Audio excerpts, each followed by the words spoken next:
السلام عليكم ورحمة الله وبركاته. إن الحمد لله نحمده ونستعينه ونستهديه ونستغفره ونعوذ بالله من شرور أنفسنا ومن سيئات أعمالنا. من يهده الله فلا مضل له ومن يضلله فلا هادي له. أشهد أن لا إله إلا الله وحده لا شريك له وأشهد أن محمدا عبده ورسوله. يا أيها الذين آمنوا اتقوا الله وقولوا قولا سديدا يصلح لكم أعمالكم ويغفر لكم ذنوبكم ومن يطع الله ورسوله فقد فاز فوزا عظيما. الحمد لله الذي بنعمته تتم الصالحات. ربنا آتنا من لدنك رحمة وهيئ لنا من أمرنا رشدا. اللهم آت نفسي تقواها وزكيها وأنت خير من زكاها أنت وليها ومولاها. Alhamdulillah, syukur pada Allah Azza wa Jalla kerana dengan rahmat dan juga limpah kurnia yang Allah Ta'ala berikan, dapat kita bersama pada malam ni dan kita menyambung perbahasan daripada tafsir surah-surah Hawamim.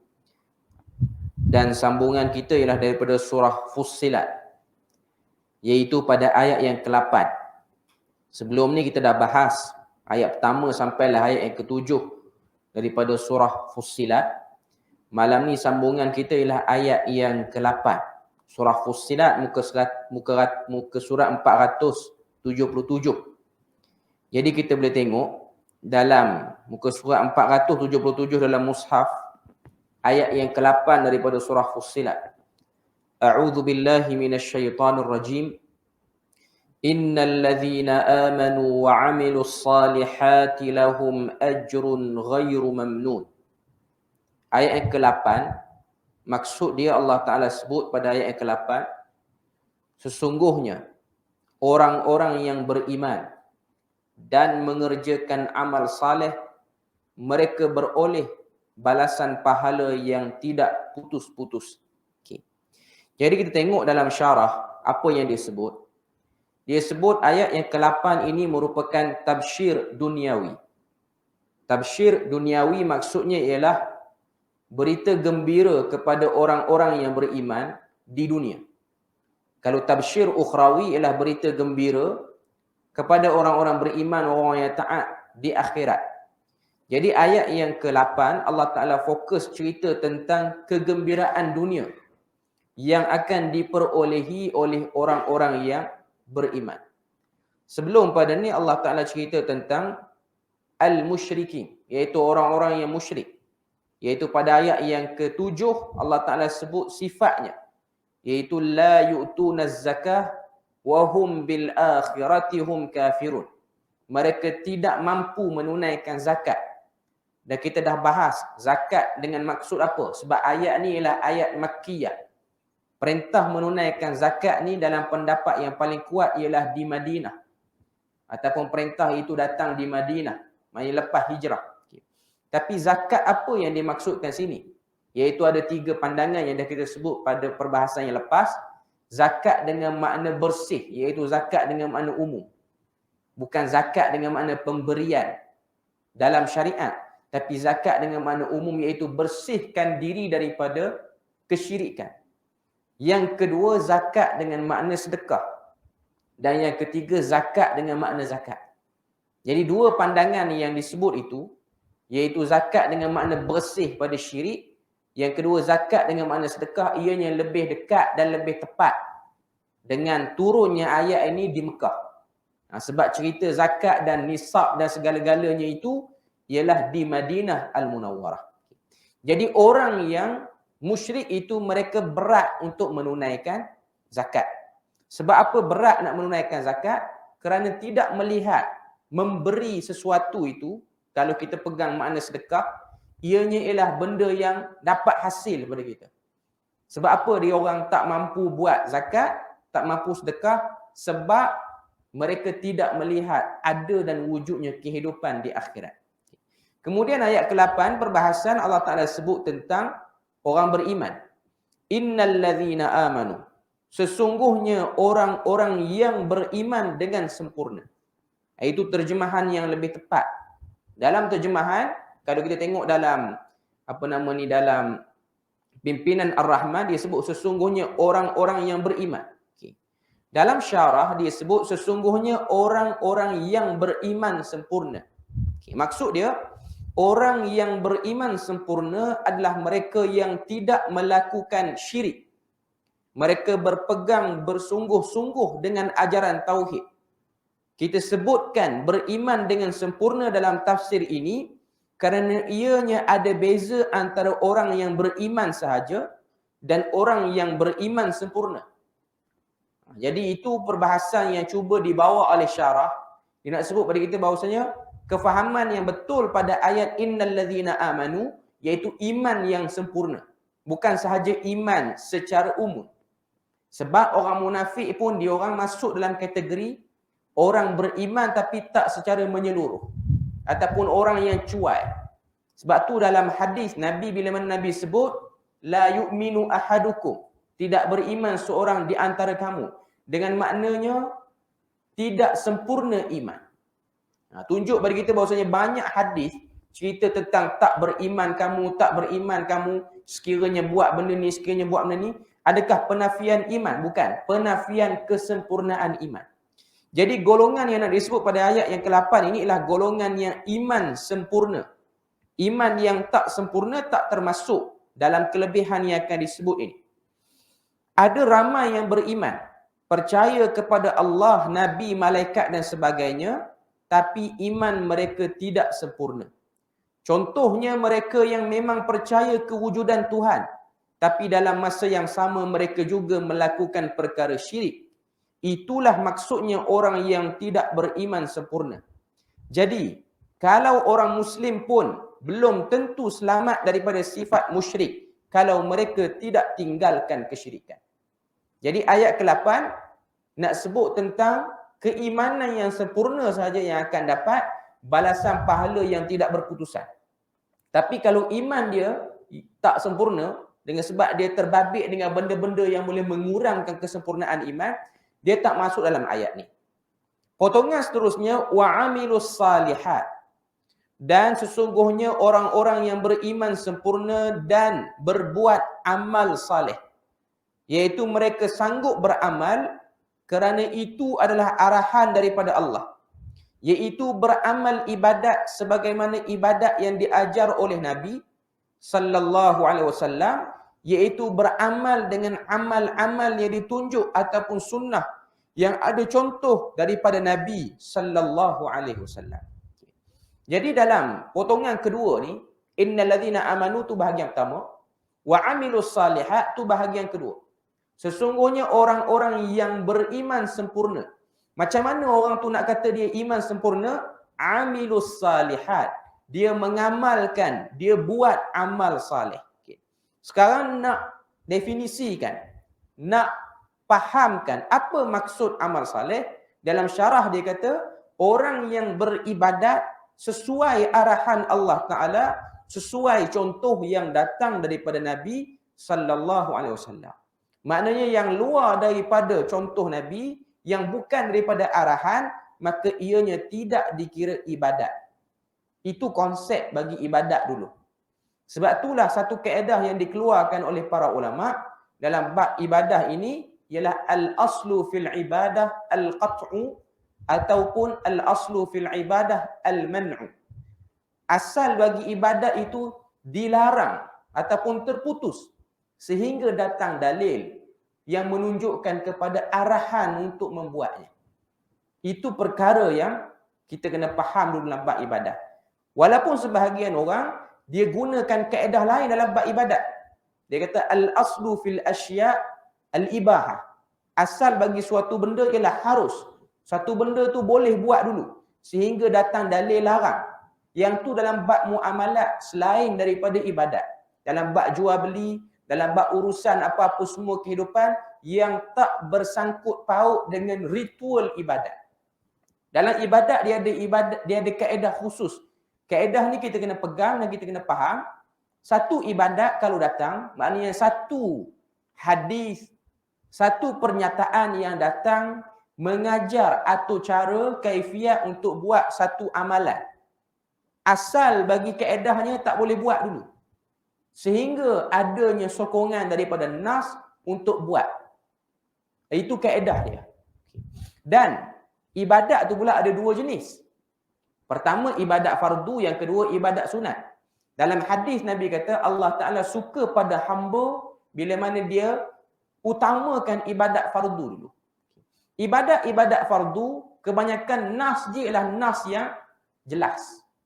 Nas dia ialah nas yang tunjuk betul kaifiat daripada A sampai Z. Contohnya ialah salat. Dalam Quran sebut wa aqimus salat. Dirikanlah salat. Dalam hadis Nabi sebut sallu kama raaitumuni usalli. Tengok macam mana aku salat. Bila aku salat, waktu mana aku salat, macam mana aku tentukan. Jadi inilah ibadat-ibadat fardu yang ada nas. Jelas. Sama juga dengan puasa. Sama juga dengan haji. Semuanya ada petunjuk yang jelas sehingga kita tidak ada lagi ruang-ruang untuk rasa ragu ataupun tertutup pengetahuan dengan sebab nas yang umum. Yang kedua dia panggil ibadat sunat. Ibadat sunat ada Nabi tunjukkan ataupun ada Nabi sebutkan. Itu dua. Ibadat fardu ni Nabi tunjuk, Nabi sebut dan Nabi memang buat tu. Ibadat sunat ada Nabi sebut saja, Nabi tak buat. Ada juga ibadat sunat yang Nabi buat, Nabi tak sebut tapi orang nampak. Jadi ini antara benda yang kita kena faham. Antara beza ibadat sunat dengan ibadat fardu. Yang bab ibadat sunat ni lah kadang-kadang orang dia silap faham. Ataupun orang yang mengajar sendiri pun dia silap faham. Sehingga dia berpegang kepada kaedah yang sangat ringkas, iaitu apa-apa saja ibadat sunat diterima untuk dilakukan walaupun datang daripada nas yang tidak jelas ataupun dalam erti kata lain nas itu dia tidak kuat atau disebut sebagai hadis dhaif. Sandaran untuk dijadikan sebagai amalan-amalan sunat ini. Contoh salat duha dengan beberapa rakaat, kelebihan dia sekian. Hadis-hadis seperti ini kebanyakannya terdedah kepada kedhaifan. Dia taklah sampai palsu tapi dia dhaif. Ataupun hadis-hadis yang berkaitan dengan fadilat membaca surah-surah sekian. Baca Quran tu memang ada suruhan. Tapi ada orang dia baca Quran kerana dia nakkan fadilat. Fadilat tu dia tahu pada mana? Daripada hadis yang tak diketahui daripada sumber dia. Contoh yang terkenal ialah fadilat membaca suratul Waqiah. Allah Ta'ala halang dia, jauhkan dia daripada kefakiran. Maknanya dia tak miskin. Jadi ramai orang duk ulang baca surah ni kerana apa? Kerana fadilat itu. Siapa yang telah riwayatkan hadis ini? Riwayatkan hadis ini ialah satu orang bernama Nuh Al-Jami'. Sebab apa dia riwayatkan hadis ni? Sebab dia tengok orang zaman dia malas baca Quran. Jadi dia reka hadis kelebihan baca surah tertentu. Memang para ulama' dah tanya dia, sebab apa reka hadis? Sebab nak suruh orang baca Quran. Sebab itulah satu benda yang kita kena faham dalam bab ni, walaupun dalam hadis dhaif itu, ianya ialah sebuah saranan yang elok, tapi isu yang kita kena jelas ini ialah isu menyandarkan satu amalan dan fadilat tu dikatakan Nabi sebut. Itu isu lain.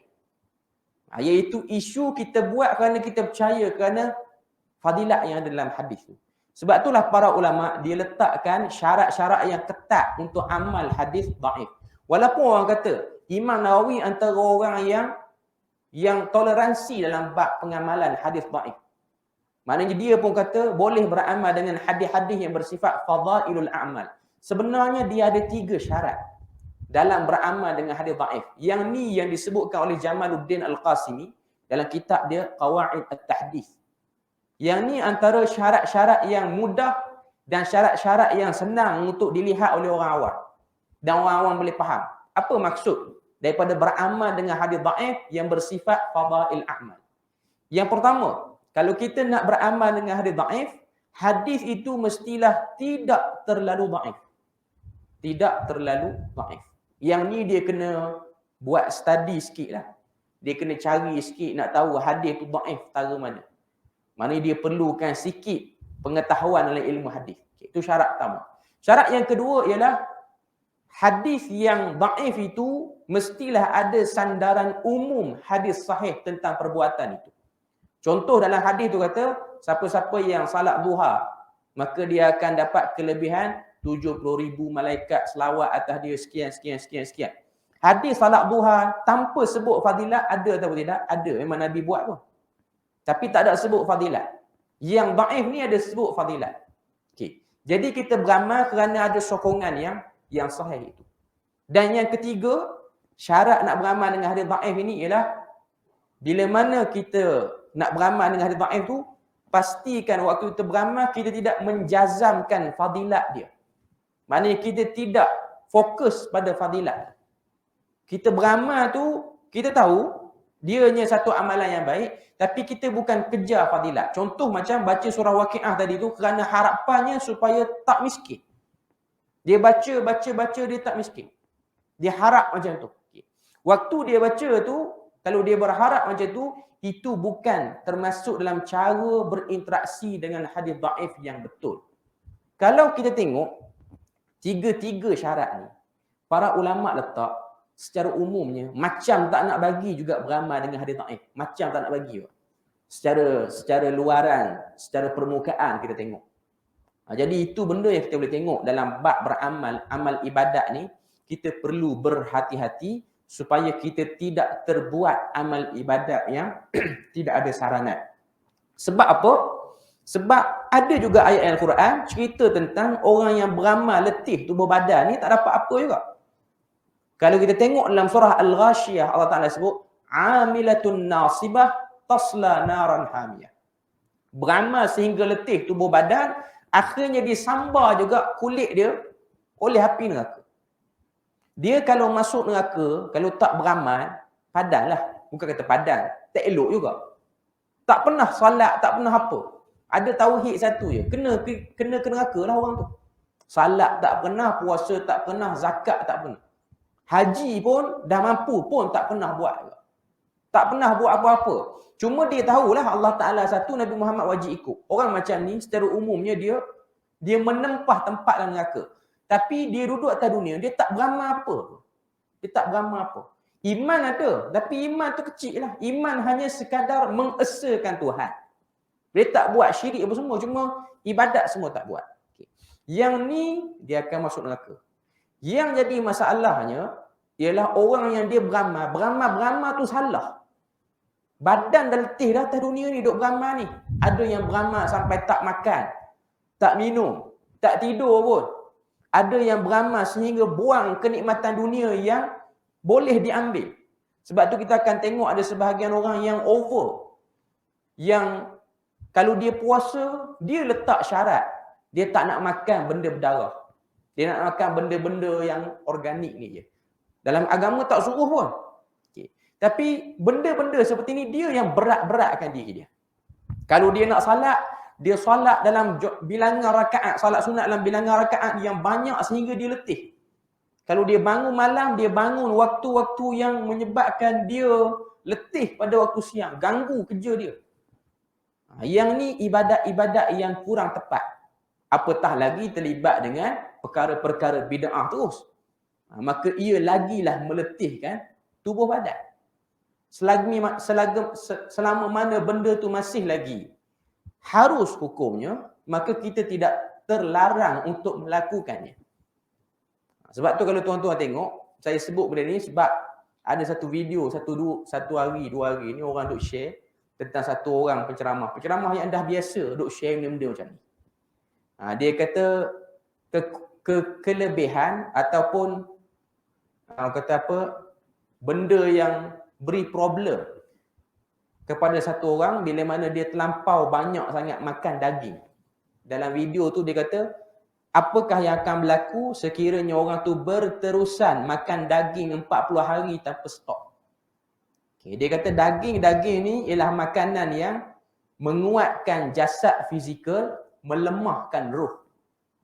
Dia kata orang yang banyak makan daging, tak kira lah ayam ke, ikan ke, orang kata apa, benda-benda berdaging lah. Daging lembu ke apa semua. Badan dia sihat. Tapi dia buat ibadah, dia kurang fokus. Dia sebut macam tu. Jadi, kalau nak lebih fokus, nak lebih kuat roh tu, jangan makan daging selalu. Maknanya dalam sebulan tu, seminggu makan daging, seminggu lagi tak makan. Untuk jaga momentum ibadah. Okay. Saya kata, benda ni ada tak dalam nas? Pertama, dia tak ada dalam nas. Dalam amalan orang saleh ada tak? Ada sebahagian orang saleh, terutamanya golongan sufi, dia buat macam ni. Dia buat macam ni. Memang unsur-unsur seperti ni ada. Benda ni dah disebut oleh Ibnu Jauzi dalam kitab dia Talbis Iblis tentang sifat sebahagian golongan sufi, dia orang tak makan daging. Bukan setakat tak makan daging. Dia orang tak pakai pakaian-pakaian daripada material tertentu, melainkan pakai daripada jenis kapas yang low class saja. Sebab apa? Sebab dia orang rasa dengan cara tu, ianya lebih mendatangkan zuk, rasa dalam ibadah. Okay. Tapi Allah Ta'ala sebut, semuanya halal atas muka dunia ni, semua halal. Kecuali benda-benda yang diharamkan. Okay. Cuma nak katanya, bahawasanya, bila mana kita sebut macam tu, orang akan nampak, apa dia? Orang akan nampak benda tu ada problem. Sedangkan agama tidak meletakkan masalah pada benda tu. Hukum asal, tak ada masalah pun nak makan daging. Sampai 40 hari non-stop. Nak makan sampai naik darah tinggi pun tak apa. Dialah yang sakit. Okay. Dia tak ada kena-mengena pun dengan ibadah orang tu. Okay. Cuma nak katanya, bila mana dia sebut macam tu, secara umumnya, orang akan faham, bukan macam mana yang dia faham. Walaupun dia kata dia mengajar level orang awam. Tapi apa yang dia sebut, orang tak faham macam dia faham juga. Orang akan faham, benda tu macam ada problem, macam ada masalah. Sebenarnya benda tu tiada masalah. Okay. Jadi maksud daripada melakukan ibadah itu ialah melakukan ibadah yang ada arahan dan ada contoh. Yang tu dulu. Fokus pada yang tu dulu. Okay. Barulah akan beri penekanan pada benda-benda lain, ibadat-ibadat sunat yang lain. Ibadat yang tidak diajar oleh Nabi, ianya disebut dengan bid'ah. Ini perkataan yang memang ada dan perkataan yang kita kena sedar. Ianya satu benda yang memang wujud. Sebab kebanyakan orang dia tak boleh dengar perkataan ni. Perkataan bid'ah ni dia rasa satu benda yang sangat teruk, satu benda yang direka-reka dan satu benda yang orang kata apa, propaganda untuk kacau ibadah orang. Bukan. Benda yang kita kena tahu dan kita kena setuju, orang yang mula-mula sebut dalam agama ni akan ada bid'ah, bukanlah kaum muda, bukan. Bukan juga kumpulan-kumpulan yang mutaakhir ni. Orang yang first sebut ialah Nabi sendiri. Nabi sendiri yang beritahu, umat aku ni akan berhadapan dengan problem amal ibadah yang bukan aku contohkan. Yang Nabi sebut itu ialah sebagai namanya bid'ah. Tak dapat kita nafikan benda tu. Mana-mana kumpulan pun dia tak dapat nafikan kewujudan hadis itu. Cuma tinggal lagi dia nak terjemah dan dia nak fahamkan bid'ah itu apa maksud dia. Dia nak letak di bahagian mana. Tidak kira sama ada ibadat itu cantik pada mata kita atau tidak. Dalam bid'ah itu sebenarnya ada elemen syirik di dalamnya. Syirik dalam perkara bid'ah itu adalah apabila kita kata Tuhan akan beri pahala di atas perbuatan bid'ah itu. Itu sudah ambil kerja Tuhan. Kerana hanya Allah sahaja yang layak menentukan pahala dan dosa. Jadi ini satu takrifan yang diberikan oleh Profesor Hamka secara umum. Dalam kitab dia, Tafsir Azhar, dia sebut tentang isu ni. Maknanya ancaman kepada orang yang sudah Islam ialah pada keaslian amal ibadah dia. Dan benda tu disebut sebagai bid'ah. Dan sikap sebahagian orang yang cermat dan teliti untuk melakukan apa-apa saja ibadah ialah sikap yang betul, bukan sikap yang salah. Sebab ada orang yang kata selalu sangat minta dalil, selalu sangat minta nas ni ialah perbuatan yang kurang ajar. Saya pun tak faham. Kenapa seruan-seruan ini cuba diangkat oleh sebahagian orang. Sedangkan kau tengok itulah sistem agama yang tak dapat dinafikan. Nak jaga ketulinan agama ni memang dia kena jaga daripada nas dia. Bukan hanya kerana ikut-ikutan. Jadi ini benda yang ditekankan dalam Tafsir Azhar disebut. Itu sebenarnya kita telah berdusta atas nama Allah. Iaitu apabila kita kata Tuhan akan bagi pahala kalau buat sesuatu ibadat itu. Padahal Allah Jalla wa'ala dan Nabi tidak pun mengatakan demikian. Manusia yang mereka amalan itu sahaja yang mengatakan begitu. Mereka memandai-mandai. Kalau arah, tambahan pula kita berdusta di atas nama Allah. Tapi di manakah syiriknya? Mana dia cuba timbulkan persoalan. Syiriknya adalah kerana kita telah mengambil tugas Allah Jalla wa'ala. Sepatutnya Allah Jalla wa'ala yang memberitahu kita sama ada amalan itu baik ataupun tidak, dapat pahala ataupun tidak. Sebenarnya yang nak kata amalan tu boleh tak boleh bukan hak orang agama, tapi hak yang mengatur agama ini, iaitu Allah Ta'ala, dan wakil yang Tuhan dah lantik, iaitu Nabi Muhammad. Sebab itulah kalau kita tengok, kalau kita belajar tafsir Al-Quran ni, kita belajar secara umum, dia akan beri panduan, dia akan beri cerah apa konsep ibadah yang sebenarnya. Okay. Mungkin sebahagian orang, bila mana kita sebut benda ni, dia akan rasa kita mengurangkan amal ibadah yang dah sedia ada dalam satu masyarakat itu. Mana satu masyarakat tu dia ada macam-macam ibadat. Selain pada salat berjemaah, selain daripada ibadat-ibadat lain, dia ada ibadat-ibadat sampingan. Macam kita orang Melayu ni, kita ada beberapa amalan-amalan yang kita buat secara beramai-ramai. Saya tak nak bagi contoh lah. Okay. Cuma kita maklum benda tu. Okay. Jadi bila mana ada pihak yang nak datangkan penerangan, beritahu benda ni sebenarnya tidak didasari dengan nas yang betul. Okay. Cubaan itu ataupun benda yang cuba dibawa ini ialah untuk mencerahkan balik asal pada agama tu. Tapi sebahagian orang dia nampak agama tu macam berkurang kalau kita kata benda ni tak perlu buat. Sebab mungkin dia nampak agama ni dia perlu banyak ibadah baru dia rasakan diri beragama. Sebab tu kalau tengok sunnah-sunnah yang Nabi tunjukkan, kalau kita baca sebenarnya sunnah Nabi tu banyak pun. Kita baca kitab Al-Azkar oleh Imam Nawawi. Itu pun bukan meliputi semua sunnah Nabi lagi. Al-Azkar Imam Nawawi itu ada 1000 lebih bacaan. 1500 kalau saya tak silap. Bacaan-bacaan ataupun perbuatan-perbuatan sunnah. Daripada bangun tidur sampai tidur balik. Dan banyak lagi sunnah-sunnah yang diletakkan oleh Imam Nawawi. Ini antara tokoh yang awal lah tulis benda tu. Okay. Cuma kalau tengok, ada beberapa sebutan-sebutan, bacaan-bacaan, kalimah-kalimah yang ringkas, yang orang rasa dan orang tak sangka. Rupa-rupanya Nabi buat perkara ni, ataupun Nabi berurusan benda ni, seringkas tu je. Contoh mudah, bila mana nak makan, Nabi hanya sebut Bismillah. Ada orang dia tak sangka, rupa-rupanya sunnah ni banyak tu je. Banyak tu saja. Dan ada orang dia rasa macam, biar betul Nabi sebut Bismillah. Sebab dia rasa yang dia biasa buat daripada kecil, dia kena angkat tangan dulu. Dia kena baca. Kadang-kadang dalam family dia, ayah dia suruh dia baca doa ataupun ayah dia baca doa. Jadi dia dah keluar dengan suasana macam tu. Tiba-tiba kita nak berbetul balik ataupun nak bagi faham balik, memang dia akan ambil masa dan memang akan berlaku kejutan. Itu benda yang tak dapat dinafikan. Dan ada pihak yang ambil peluang di atas terkejutnya orang ni untuk mengatakan penerangan tu tak betul. Itu benda yang kita kena tahu. Masalah. Dan proses ni dia akan habis atau dia tak akan habis. Sampai kiamat pun tak akan habis. Sebab golongan, gerakan yang beri penerangan ini sentiasa akan dilihat sebagai golongan yang create masalah dalam satu kumpulan. Tuan-tuan jangan ingat ahli agama saja. Hatta orang-orang di bidang perubatan pun benda yang sama. Sebab tuan-tuan kena tahu, sebahagian orang yang belajar, yang buat kajian, mereka berperang dengan ketulinan dan benda yang tak betul dalam bidang yang dia duduk. Contoh orang bidang perubatan, terutamanya orang yang duduk dalam bidang bersalin. Sebab setiap masyarakat dia ada pantang larang lepas pada bersalin yang pelik-pelik lah. Orang Melayu dia ada cara nak pantang orang perempuan tu. Okay. Sebahagian doktor yang dia belajar jauh sikit, yang dia buat kajian, dia kaji beberapa pantang larang yang tidak kena dengan sains. Dan kita kena tahu dalam sains ni pun dia ada pseudo-sains. Apa maksud pseudo-sains ni? Sains palsu. Dia ada. Kita jangan ingat hadis palsu je. Fakta-fakta sains yang palsu pun ada.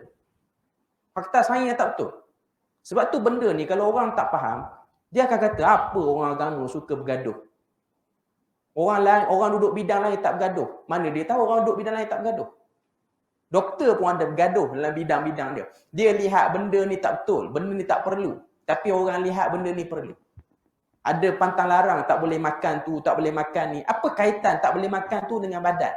Lalu dia sebut kaitan dia macam ni, macam ni. Kaitan-kaitan tu tak ada, tidak dibawa dalam makmal dan dikaji pun. Tapi dengan sebab benda tu jadi turun-temurun dan dia akan bertembung. Sebab tu tuan-tuan akan tengok bila mana doktor dia beri nasihat kepada perempuan yang baru bersalin, tak perlu pun buat macam ni. Dia akan bergaduh dengan bidan lah. Bidan ni akan tak puas hati dengan doktor ni. Bidan kata, doktor tahu apa? Doktor bukan reti pun. Ni benda macam ni. Dia akan berlaku. Ia benda yang akan berlaku di mana-mana bidang sekali pun. Ini benda yang tak dapat kita nafikan. Kemudian dalam ayat yang sama Tuhan sebut lahum ajrun ghairu mamnun. Bagi mereka itu pahala yang tidak berputus-putus, iaitu orang yang iman sempurna dan amal saleh. Amal saleh itu ialah ibadat yang dah kita terang panjang lebar tadi, termasuklah juga ancaman kepada amal saleh. Orang yang iman sempurna dan juga orang yang beramal dengan amal saleh, mereka akan beriman dan beramal saleh itu akan sentiasa dapat pahala. Dan pahala itu tidak terputus. Akhirnya mereka akan masuk syurga dan kekal di dalamnya. Okay. Sini saya nak tambah sikit. Dalam syarah dia agak panjang. Cuma saya nak ringkaskan syarah dia. Pertama Tuhan kata, perkataan ajrun. Lahum ajrun ghairu mamnun. Kalimah ajrun tu maksud dia upah. Dia datang dalam bentuk umum. Kata nama am. Maknanya dia tidak ada pengkhususan. Maknanya bagi orang yang iman sempurna, orang yang telah memanifestasikan imannya dengan melakukan amal saleh, mereka akan dapat pahala-pahala yang banyak, yang tak putus-putus.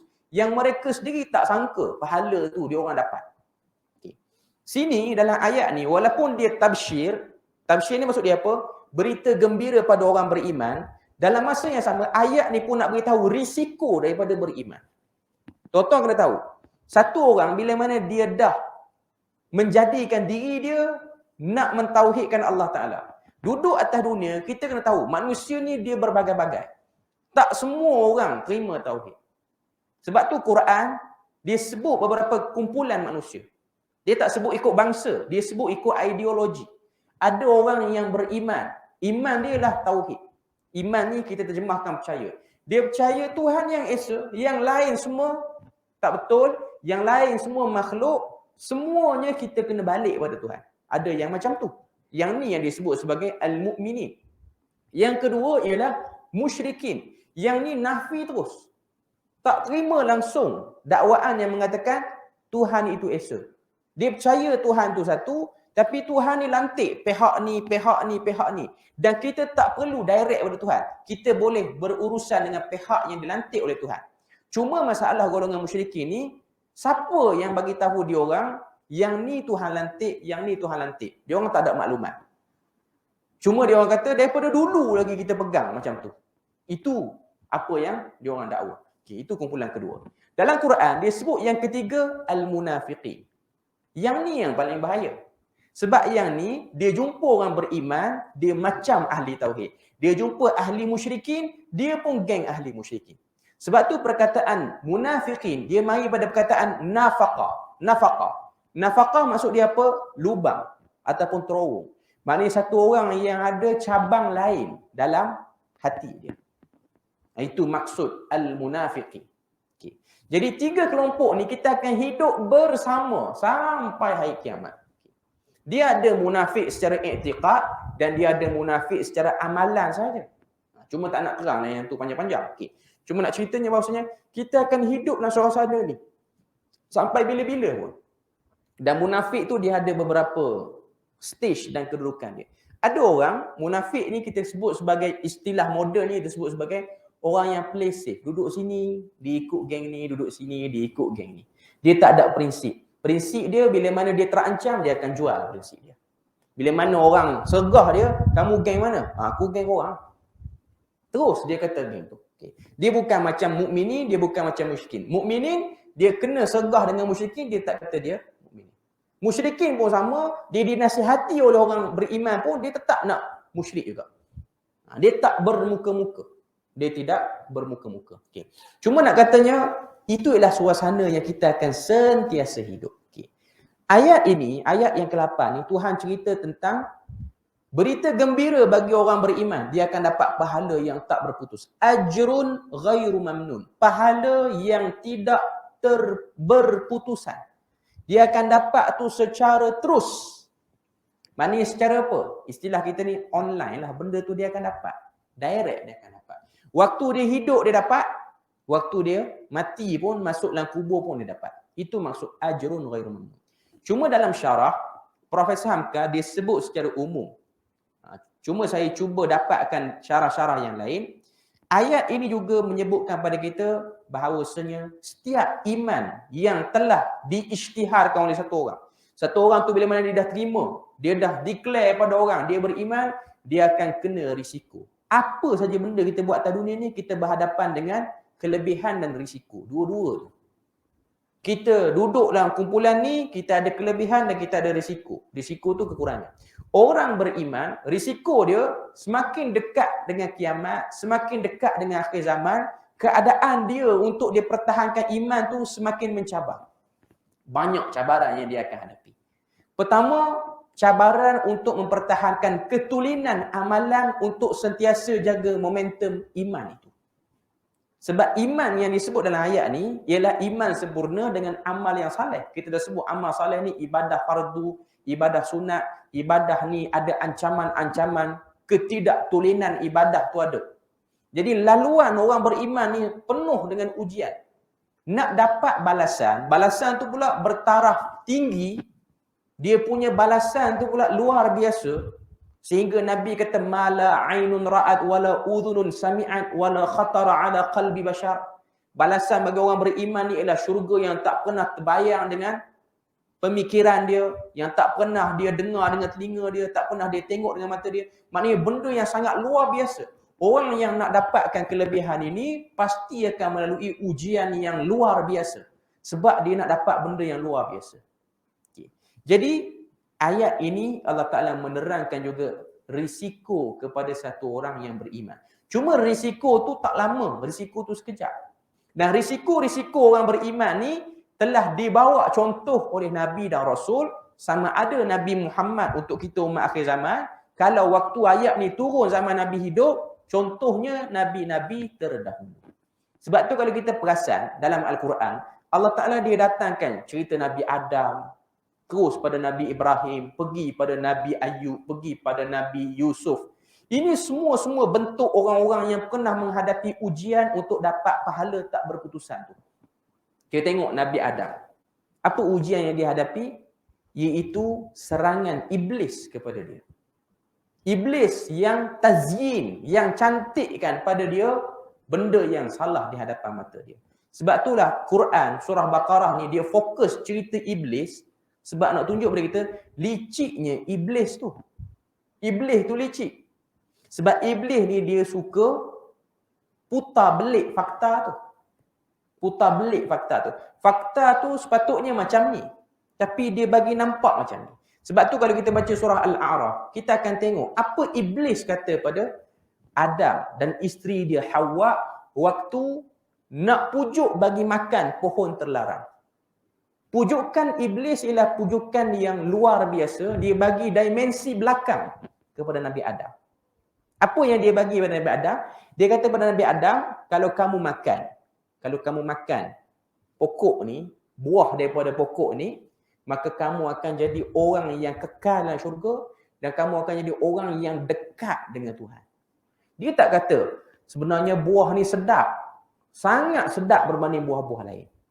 Nabi Adam tak cerdik sampai tahap tu. Dia nak kena tipu dengan hanya fakta yang macam tu je. Dia mesti ada kelebihan. Sebab tu kita tengok, amalan-amalan yang tak betul ni, zikir-zikir yang mengarut ni, ataupun ibadah-ibadah yang pelik-pelik, yang berat-berat ni, dia ada janji di belakang ibadah tu.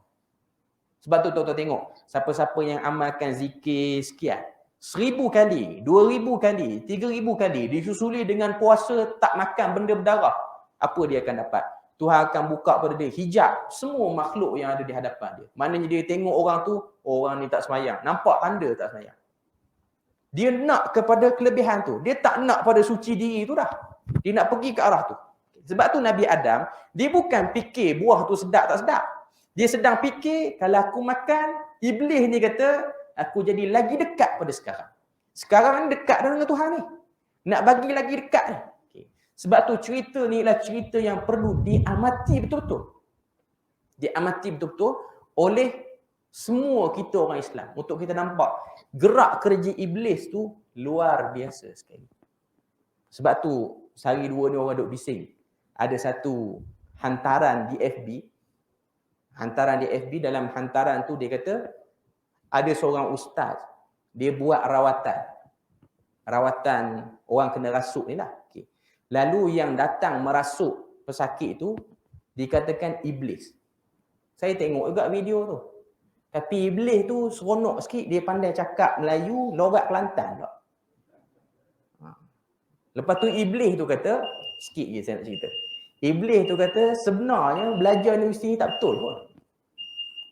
Geng-geng Wahabi ni semua tak betul. Yang betulnya geng pondok. Lalu orang bawa benda tu dan orang duk sebar. Nanti kita sambung lepas daripada azan ni.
Okey, kita sambung sikit lagi cerita tadi tu.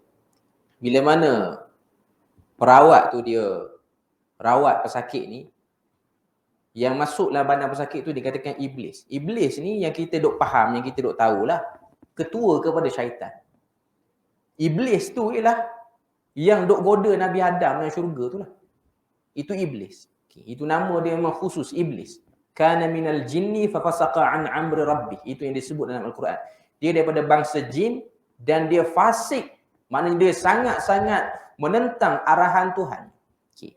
Cuma yang dalam rawatan kawan tu, iblis tu datang cakap Melayu Kelantan, lorak Kelantan. Okay. Kita andaikan bolehlah iblis cakap, sebab mungkin experience dia lama, dia jumpa ramai orang, dia belajar banyak.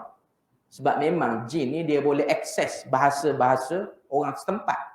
Sebab tu tuan-tuan akan tengok kalau jin belah-belah kawasan-kawasan kita ni, belah Kelantan ke, belah Perlis ke, belah utara, sepadan-sepadan Siang ni, jin dia boleh cakap Siam sikit. Bila mana possession tu berlaku menurun tu, dia boleh cakap. Okay. Jin belah Arab, dia cakap Arab. Okay. Andailah kata jin tu lama dah dia akses, dia punya otak dia pick up lebih sikit, dia boleh belajar bahasa lorat negeri tu cepat sikit. Okey, tak apalah. Kita kata memang betul itu iblis. Okay. Dalam perbualan tu, saya dengar perbualan, berkali-kali saya dengar perbualan tu nak pastikan betul ke apa yang kawan tu sebut. Okay. Iblis tu kata, dia kata sebenarnya golongan yang menyesatkan ni golongan Wahabi. Saya sebut sebab memang dia sebut lah. Okay. Kita bukan nak main isu, cuma saya nak sebut iblis tu kata macam tu. Okay. Lepas tu ustaz tanya, lepas tu yang belajar universiti tak betul? Belajar universiti tak betul, ni semua ilmu tipu. Iblis tu kata. Iblis yang duduk dalam badan kawan tu. Okay. Lepas tu benteng terakhir lah pengajian pondok. Kita bukan nak rendahkan pengajian pondok tu. Okay. Setiap aliran ada kelebihannya, ada kekurangannya. Okay. Cuma bila mana dia buat live, tu masalahnya bila mana buat live, benda dia cepat viral. Okay. Lepas tu ada orang, dia buat caption pula, dia buat hantaran di Facebook, sebab dia mungkin dah terkena propaganda yang mengatakan kumpulan Wahabi ni, propaganda Wahabi tak betul. Dia tengok iblis pun kata Wahabi tak betul. Okay. Sekarang ni hidup nak ikut iblis ke nak ikut siapa? Itu soalan yang kita kena tanya. Okay. Kenapa dia sangat percaya kepada iblis itu? Sedangkan dalam Quran sebut iblis ni tak boleh percaya pun. Memang dia cari jalan nak tipu kita. Okay. Mungkin dia seronok sangat jumpa modal kata Wahabi tak betul, tu yang dia cakap macam tu. Iblis pun tapau pi lah iblis pun. Okay. Yang penting dia kata benda tak betul. Okay. Ini ialah mungkin gopoh. Saya kata mungkin gopoh orang tu. Cuma saya nak katanya, Quran dia highlight banyak cerita iblis.